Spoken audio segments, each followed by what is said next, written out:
Hi guys, we're here with Nolan North, Nathan Drake himself. Nolan, nice to meet you. How's it going?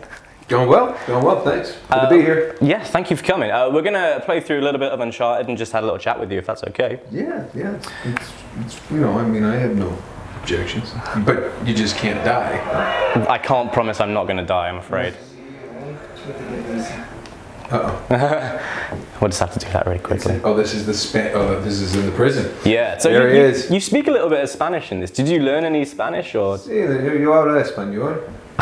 Yo entiendo más o menos, sí. So, yes? It means I speak Spanish. Okay. Yes, I understand it a little bit more. Yeah, no, I actually do. It's the one language I can speak. Oh, really? I can fake all languages, but I can technically speak Spanish, so yeah. That's amazing. So you were just telling us about Christopher Walken. It's basically a language in and of itself, right? Yeah, well, you know, that everyone loves Christopher Walken's impression. So many people do it. A lot of people do it well. But it doesn't matter how good or bad you are at that impression, as long as you can find the cadence that he speaks with. Because if anybody was just doing a Christopher Walken impression, but the cadence wasn't there, it wouldn't be as exciting. But when you put in the cadence, right, it's weird, man. It goes up and down, all over the place. Wow! Uncharted game. And it's animated or not, they look real. I think there's ghosts at hand. It's phenomenal. Anything you want to say. You can say anything, just rhythm it up. That's so cool. That's all. Nathan Drake can say, we have to get to Elena. If we don't, then bad guys are going to win. That would be Nathan Drake. Was that Nathan doing an impression of Christopher Walken? No, that was Nathan doing an impression of Walken's cadence. Right. It's just this, which basically is no cadence. It's got no rhyme or reason. It just is. It just is, and there's a beauty to that I love. So tell us what you're here in England for today, because you're around for a little while. Yeah, well, there's a few things. You know, I came over because I'm a first-time producer on a mobile game called Con Man. Mm-hmm. And Con Man, the game, is based on a TV series I'm doing now with Alan Tudyk and Nathan Fillion and a whole host of others. And you know, just trying to get the word out to the UK and all of Europe and all the fans that are out there that have followed me as Nathan Drake, because it's kind of a new foray for me, to jump into the producer side of the table. And it's the show itself will be available in the UK and Europe in December. So they'll get to see the live action show. It's a comedy. It's really funny, called Con Man, with Alan Tudyk, Nathan Fillion, Felicia Day, Mindy Sterling, and a bunch of Alan's good friends. And yeah, it actually has a bit of an Uncharted connection, because Alan Tudyk was originally supposed to be in Uncharted 4, and over the years I created this persona, this other character called Jerry Lansing, and it was just fooling around with my castmates, and he was just this pompous motion capture guy who felt like he invented motion capture before the technology even existed, and he always bags on Andy Serkis because he feels like he taught Andrew, a young Andrew, I taught him everything he knows, but he got all the credit. And Alan had a script, Con Man, and he had a different character, but he fell in love with it, and thank God he hired me to come do it with him. So we've actually brought a character that I was just playing around with, and brought him to life. I mean, during this scene, Jerry Lansing was there. This is the scene where we're fighting in the prison. And so which one is he then? Well, it was just me, but in between takes. And Jerry couldn't ever be. So in between takes, I would start making things up about, yes, well, I used to do some Cambodian knife fighting as a young child. Just literally just ad-libbing and making things up just to make my castmates laugh. And, yeah. And then it found its place. And then Con Man goes well, and one of the things we wanted to do with it is turn it into a mobile game, where it's based on you build your own convention, your own comic convention, and you kind of manage it. It's kind of Sims type game, and it's been great. There you go. You're not even looking, and you're beating the crap out of these guys. I'm just hammering square, and it's sort of going well for me.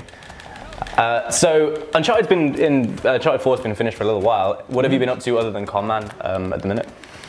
Well, on camera wise, we finished up last season of Pretty Little Liars for the fans of that out there, which is strange for me because it's become such a huge hit globally. Yeah. But and people, I mean, I've been recognized in the streets in Dublin for that, and Belfast when I was in Ireland, and here in London, I was taking some pictures with people, and I have such a limited role because, the girls are older now. They don't need dad walking around. It's in Chad Lowe, one of the other actors who plays one of the parents. He said it was never called Pretty Little Parents. That's true. It was just those little liars, and now they're not so little. That'd be a very different show. I think it was called Pretty Little Parents. Yeah, I don't think the ratings would be quite as high. But no, so we've been doing that. There have been a few other games and a lot of animation. Blaze and the Monster Machines is one of my new favorites that I do, where I'm this little talking truck that educates kids about math and science, something that I personally know nothing about, which is, so it's a bit ironic that, come on, count with me. It's going to be a lot of fun. We'll count by fives. Start at 15. Because I need the script. I can't count by five. So do you find that you get recognized quite a lot? Because most people will know you through your voice, not necessarily your face. Is that like a blessing and a curse, or? Well, I never really got into the business to be famous. It just never really appealed to me because, you can grab a gun and go on a rooftop and become famous pretty quick. But so it really never really meant anything to me. But I just wanted to work. I just wanted to be able to do this. And I have some friends who are pretty famous for pretty recognizable actors, and there's a couple of them, they can't go anywhere really, and that's hard. I mean, there's a trade-off. They have some great roles and they get some great opportunities, but at the same time, I think their personal life is compromised a bit. Mine isn't like that. I mean, and especially for the gamers out there, if you recognize me as a gamer, you're a hardcore gamer probably, because most people don't know the faces of the voices behind them. Especially since Nate is not my exact look. As time has gone on, he looks a lot more and more like me. But in fact, for Uncharted 4, they mapped my face and then basically laid that skin of my face over his bone structure, his virtual bone structure. So technically, that's my. By the way, that's like Texas Chainsaw Massacre. Yeah, that's kind of weird. Horror, right? Yeah, it's terrifying. It's a skin suit. It's just a. But that's literally my face. There's pictures where like these wrinkles by my eyes are in his when they squint. It's amazing the technology that they were able to do. So has it been like that since the first Uncharted, where it's like your face mapped, or is it just a recent thing? No, that was Uncharted 4. Right. It was always done. There was a great designer at Naughty Dog named Eric Baldwin. He's not one of the Baldwins. He's the better of all of them, though. But he's a genius, and for the first few Uncharted, the first three, he did all the facial animation by hand. Really? Yeah, and we never used the helmets, cams, or anything. And I mean, the quality was still, amazing. I think the quality.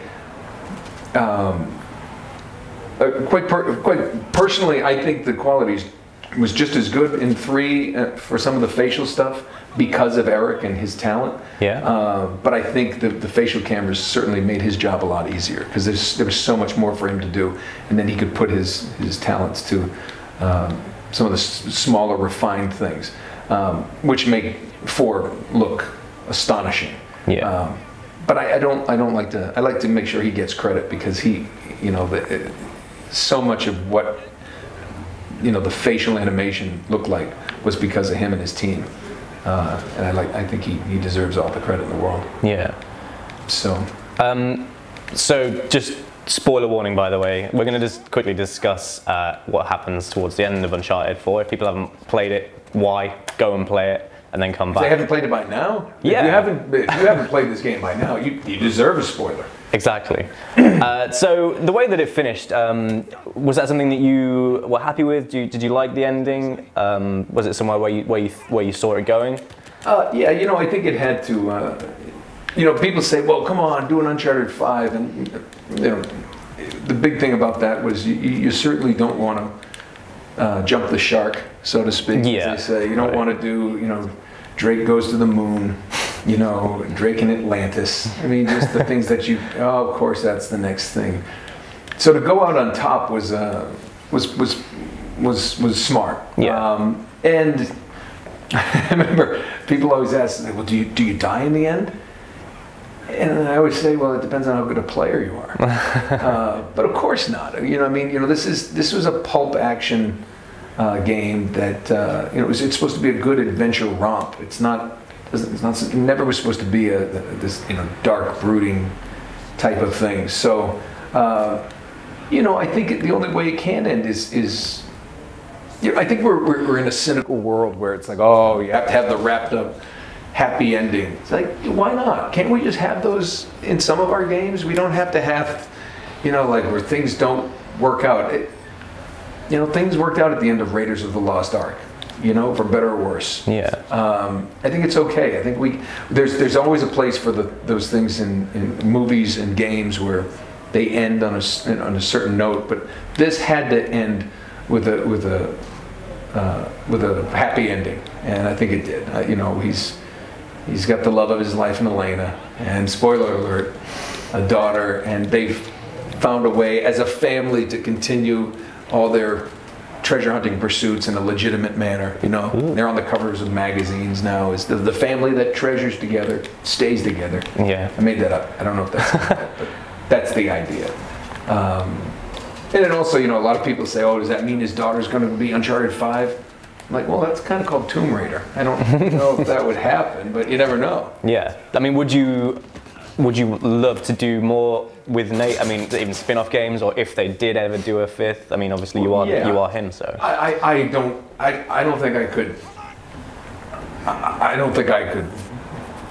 I don't think I could say no. How would I say no? I mean, people would be. People would lose their minds. They're like, no, I'm done with it. No, I mean, but didn't they just get Daniel Craig back for Bond? No, I'm sticking around if they want me. I just don't think they do. I don't think that, and that's okay. As the actor side of me, that was something that I created, so I have an emotional ownership to it. But in terms of when people talk about the movie, I absolutely would do the movie, but there's no way the motion picture business, which works off of cute ratings and values of their celebrities, whatever, just wouldn't happen. They just would never allow me to do that kind of thing. Who would be your ideal Nate in a movie then? God, people ask me this all the time. I'm asking you again. Well, I thought, they said Chris Pratt was great. That's a good shout. But he was offered the role, and what he did with Star-Lord was very Nathan Drake. So while he'd be great, he's already done it. So why would that be interesting? I worked on Star Trek Into Darkness, and I've always maintained that I think Chris Pine would be great. He's smart. He's a really good actor, very thoughtful actor, and he's got a great sense of humor about him. And we're about the same size, because I was like, physically he can do it.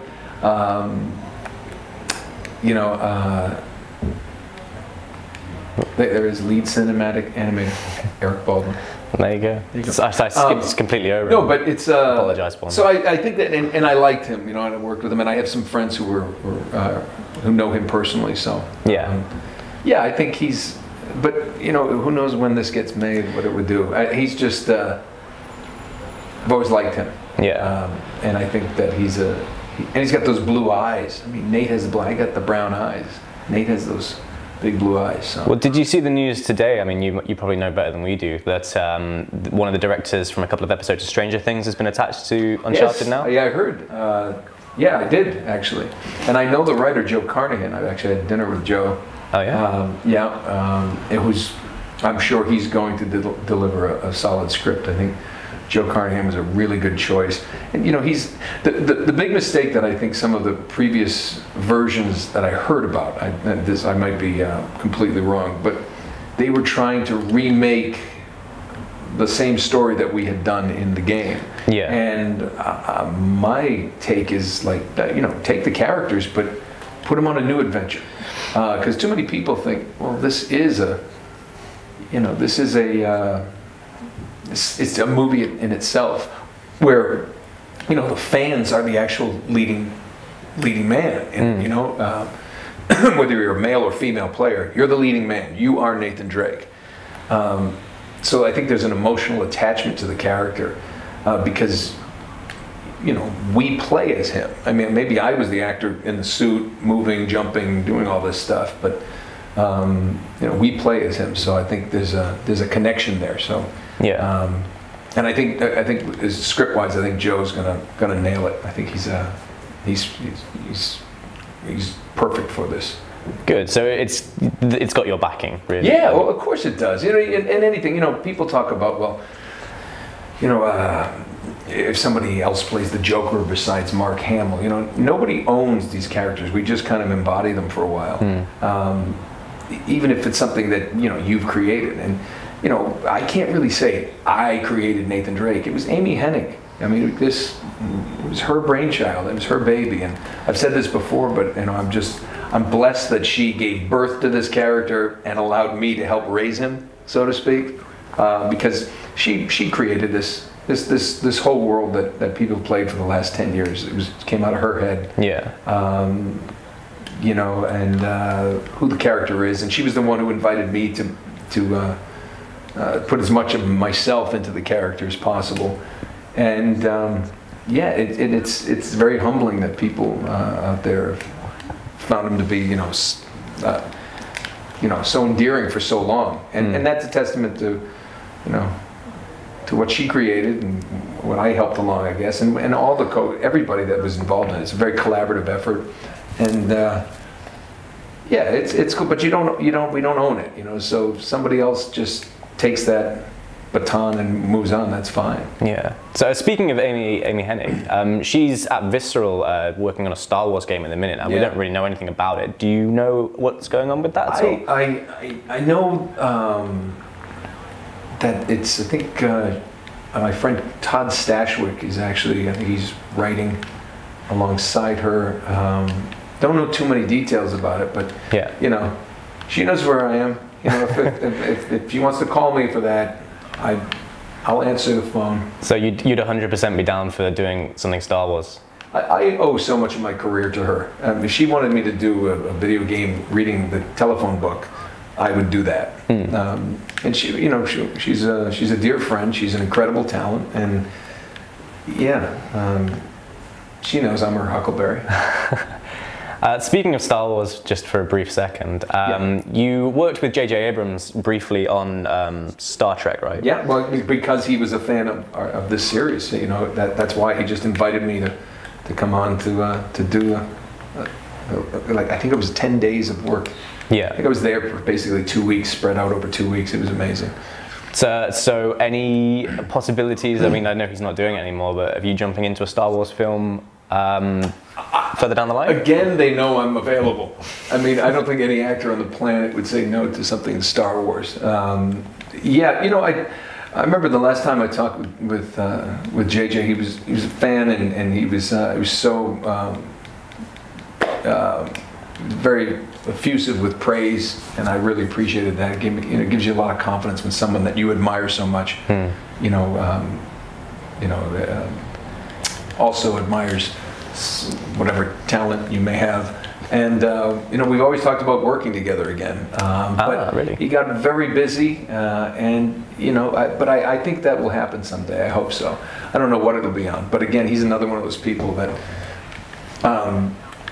The funny thing with J.J. Abrams is I didn't even realize how much of a fan I was of his until after meeting him and kind of doing a little bit of research. And because one of my favorite movies and one of the first times I ever had an inkling to be an actor was after seeing a movie called Regarding Henry with Harrison Ford.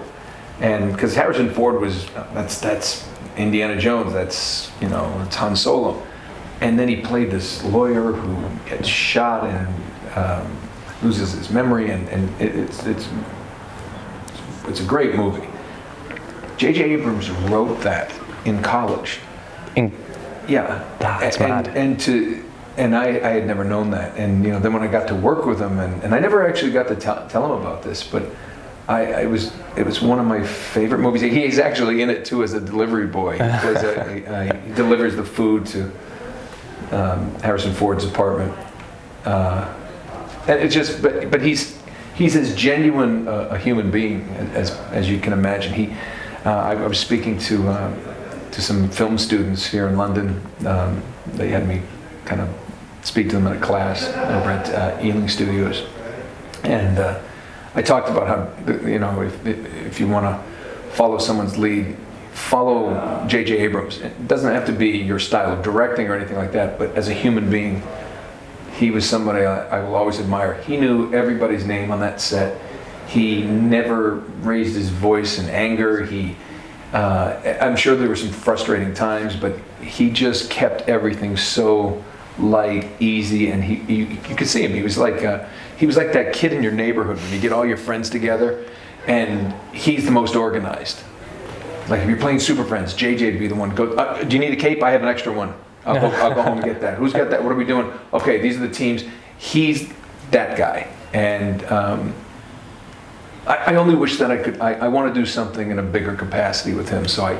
Because you watch him working with Chris Pine and Benedict Cumberbatch and Simon Pegg in that movie, and just so much respect, and there was such a good feeling on that set. And when you get that opportunity to be on there with people like that and the talent like that, it's addictive. You want to do it again. So I hope. That's. I really want to collaborate with him again in a bigger capacity, and show him what I can do. That's amazing. So obviously, just to change the subject completely. Yeah, it's okay. Let's go. Let's bounce around. Yeah. So you are Nathan Drake. That's what you're best known for. If you could have been in any other game or movie, who would you have liked, or what series would you have liked to have been in? A game or movie? Yeah. Game-wise, I am such a fan of my fellow actors and what they do, and I don't really covet those roles. Like for me, Steve Bloom is Wolverine. And he just has that voice, and he does such a great job. It's like there's nothing I wouldn't do. I think there's so many great games and great characters. I don't know, and I don't want to sound terrible here, but it's like I've had an opportunity to play a lot of different characters. So it's my thing in terms of gaming is always trying to find the next kind of interesting thing that comes along. But oh God, if you're talking about movies, I mean, where do you start? I would. Westerns. I love the Sergio Leone westerns. I would love to do a western. Clint Eastwood and all those movies. I always want to do a western and a World War II type. That'd be interesting. I'm a big history buff, and I think that's really interesting. One of my favorite roles I've ever done in a game is Call of Duty 2, and I was Sergeant Randall. Just the guy that meets you on Omaha Beach as you're storming the beaches of Normandy. And I'm like, this way! And it's just all that. And I'm like, get in the hedgerows! And it's just, you're just running around. And I remember playing that till about, it was one of the first games I ever played. And I remember sitting down and my wife kind of walked in. She goes, what the hell are you doing? I'm like, what? She goes, it's 6 in the morning. And I had started at about 6:30 at night. It was awful. Wow. That's why I don't play games very much, because I just would grow a beard and be sitting in a puddle of my own filth. That's what we do. Just won't get up. By the way, I don't know if there people are watching, but we just kind of seem to be looking off. They do know you're playing the game, right? You can't hear it or anything. Yeah. It's fine. Actually, but because otherwise it just looks like we're ignoring each other. yeah, well, that's what we said before. It's like just ignore each other as much as possible and look straight ahead. Exactly. Yeah, I wanted to skip through just to this bit because this is my personal after this where you're at home with Elena. Oh, you don't like that? Oh, you like the... Yeah, that's my favorite scene. So I just wanted to skip us through to that and just talk about the characters this is a little right bit here, more. right? Or is this... Oh yeah, of course he's in his loft, isn't he? No. I I think it's the office. That's his attic, yeah. Yeah. You don't know what the others are. So I think this game, more than any other in the Uncharted series, you see the real humanity of Drake and Elena and Sully, and did you see it ever coming to this? I mean, was the arc going that way, that he would become this really likable character, family man sort of guy? Yeah, because I think that's, I think that's always been hinted at, like, does he have to, what's he gonna do? Where do you go? Does he always? I think he became so endearing to the audience that they wanted to see something more personal, and that was the idea behind all this, I guess. It's funny, you just walk around exploring his attic. Yeah, like I said, this is one of my favorite bits, just because it really slows everything down and just lets you have a look at his life. It's really cool. Yeah, and it's really hasn't been, never really was done much. I just think he should have like a box of passports. But I like, it's funny when you walk around and you see that kind of stuff. You're like, look at all the sleeping bags, and you never have seen that. I think that tells a story, because you think about all the adventures they have. You never see them stop to sleep necessarily. I mean, unless they pass out or something. But yeah, but of course he's never, and toy gun, he has to hit things. Kind of a death. By the way, here's a cool thing. I've done this in my house. I've had Nerf wars with my kids. Yeah, well, we've got I always win. a big Nerf war. And I don't let them win. I don't think it's fair. I'm gonna have to learn hard. You do? Yeah, we'll go play with that a little bit later. So your kids, are they big fans of Uncharted? They are. Yeah. No. They both have played. My older son really has grown up with it. My younger one's a big fan of Destiny. Okay. And, he was a fan of that before I came on board. And, but he's been a fan of that because his friends are into it, and it's, again, we were talking about this earlier. That idea that people. Games are so social. You can put those headphones on. You're talking to your buddies. And actually, I was. Somebody told me a story that was really pretty amazing. That met soldiers from fighting in Afghanistan in the Middle East, and they met Steve Bloom, who I work with on the Call of Duty Zombies. And he said that they were telling him how much they appreciate him and my performance and Fred Tatasciore or Tom Kane, because when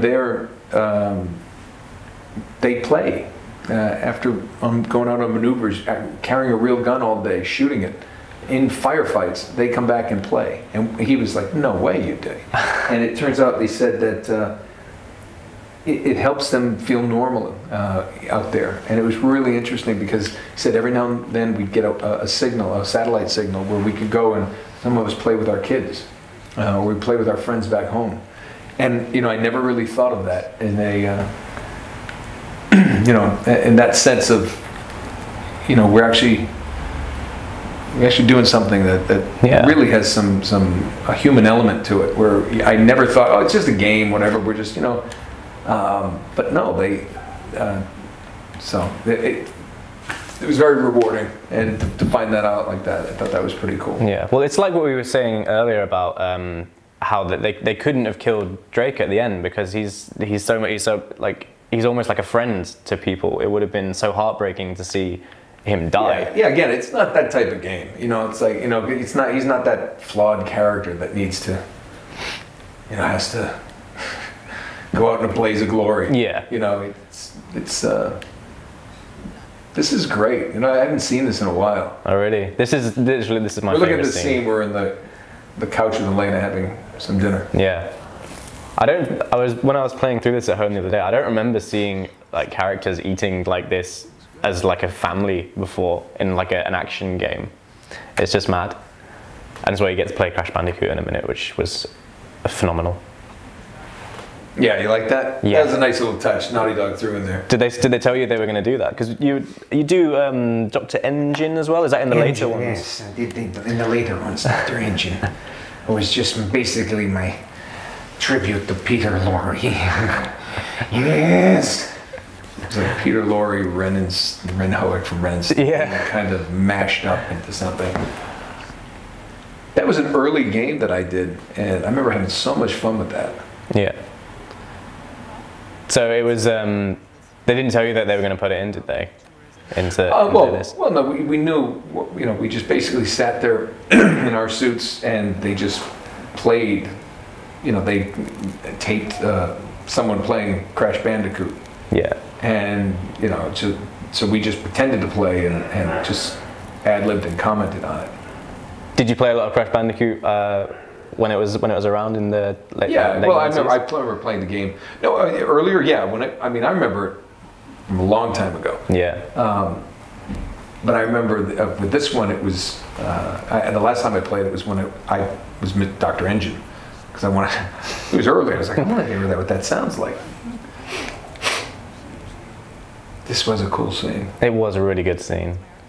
The funny thing is, people always ask me about the kiss at the end of this. Oh, yeah? And it's funny because we have these helmets on and like a bar with the camera and the lights up front.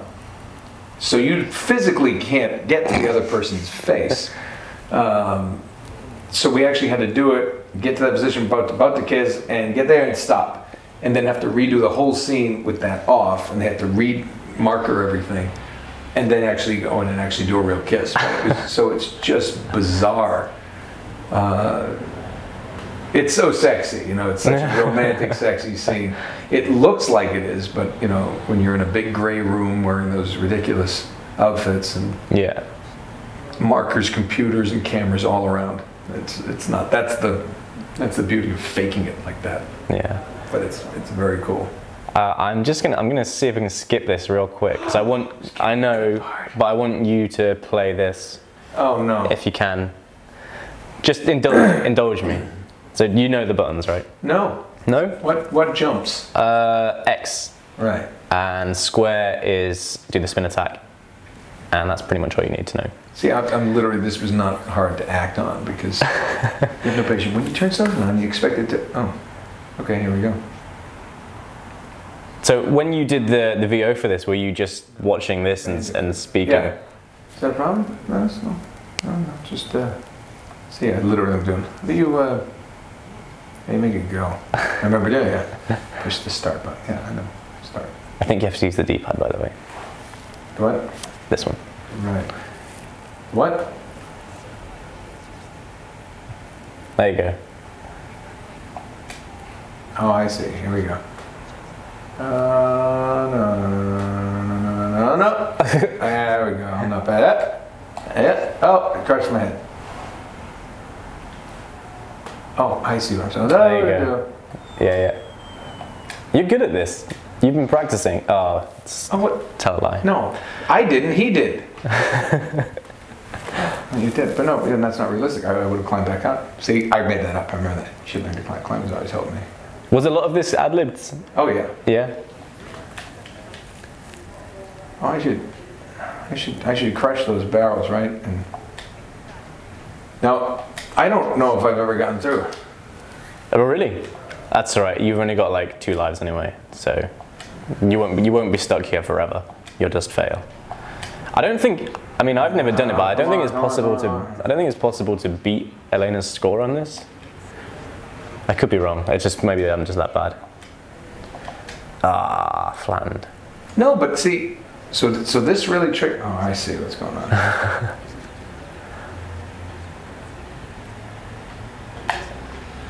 Yeah, you got to get all the Wumpa fruit.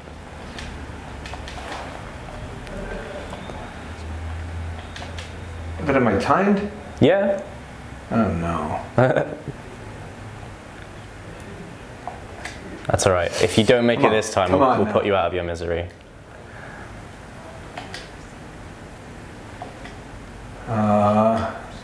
It gets harder as well further down. So you can actually play a Crash Bandicoot here. Only this little bit, yeah. Come on now. It is. I don't need to. You're doing it. Oh, you hit the checkpoint. Good. There's going to be some moving platforms in a minute. Hold on. I need one. Oh my God! I didn't think I could get through that whole. All right. Well, you did. You know, you did okay. Not gonna have a go at you for it. That score's 3,500, and I got 470. That's what I'm saying. I don't think you can beat that, but. See, hold on. I got to do that. Okay. What? Thank you. All right. Well, I think that's probably a good place to wrap it up, guys. We've got some. A little reward for getting this far. If you just share, comment, like this video, we'll get Nolan. They call me Nathan. To sign some posters or something, and we'll get them sent out to you. Just thanks for sticking around with us all day. Yes, and make sure you go and download. Free to download. Con Man the game. Google Play, iTunes, App Store, whatever it is. Enjoy. Great. Well, we'll end on a kiss. Thank you for joining us. We're not going to kiss, are we? Well, we can do. I don't like beards.